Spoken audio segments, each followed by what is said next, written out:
right, we're on to chapter 19. So the action just keeps building. The last couple of chapters have been almost all action after 15 plus chapters of more quiet reflection. It's not really been quiet, a little bit more of a slow burn. So this is exciting as we're picking up speed. In the previous chapter, the Duke got knocked out by Yua. I'm pretty sure, next couple chapters, he's going to meet his ultimate fate. Right now, the chapter begins with Jessica. She's waking up from some sort of drug and her wrists are bound.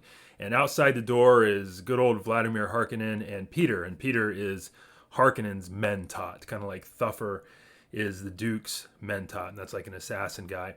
Anyway, Harkonnen's standing there, or Vladimir, I'll call him Vlad. Vlad's standing there being all cocky. And he's like, hey, Peter, you can have Jessica like we promised. Or you can have Arrakis and basically be Duke. And I think you're going to choose the latter because you crave power.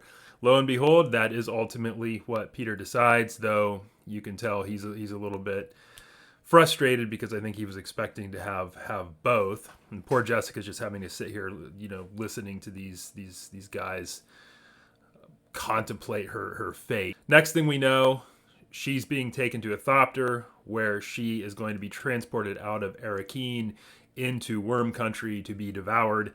Paul is also in the thopter. He was drugged earlier. He's bound as well.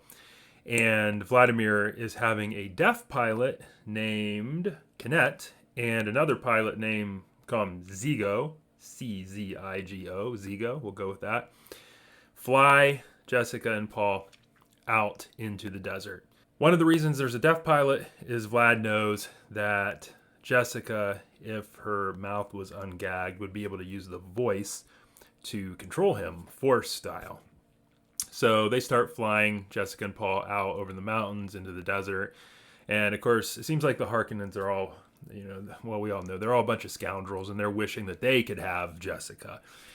And Paul, who is unbound in terms of his mouth, little did they know that he also had been trained by Jessica so he could use the voice as well. So Jessica's wondering, is Paul going to be able to pull this off?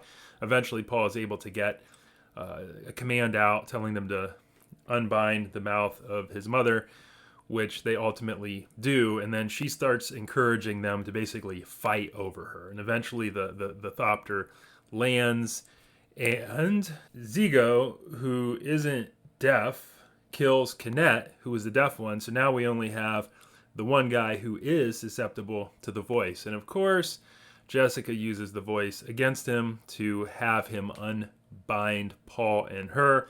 Paul quickly delivers a sort of death kick to this guy, and they are now free from the thopter. And they go out into the desert, and there's another thopter coming, because Vladimir Harkonnen has plan B and plan C. He doesn't trust anyone, so he had a thopter stocking that thopter in case anything happened, and I guess he had another one in the reserve just in case. So Jessica's like, let's just run. So at the end of this chapter, she and Paul are running into the desert, into worm country, and we will have to see what happens next in chapter 20. Before we end the video, if you're enjoying the summary of this series, please like, subscribe, hit the notification bell. And if you'd like to check out my sci-fantasy book, Earth's Door, there is more information in the details below. Hope you have a great one. Take care. Bye.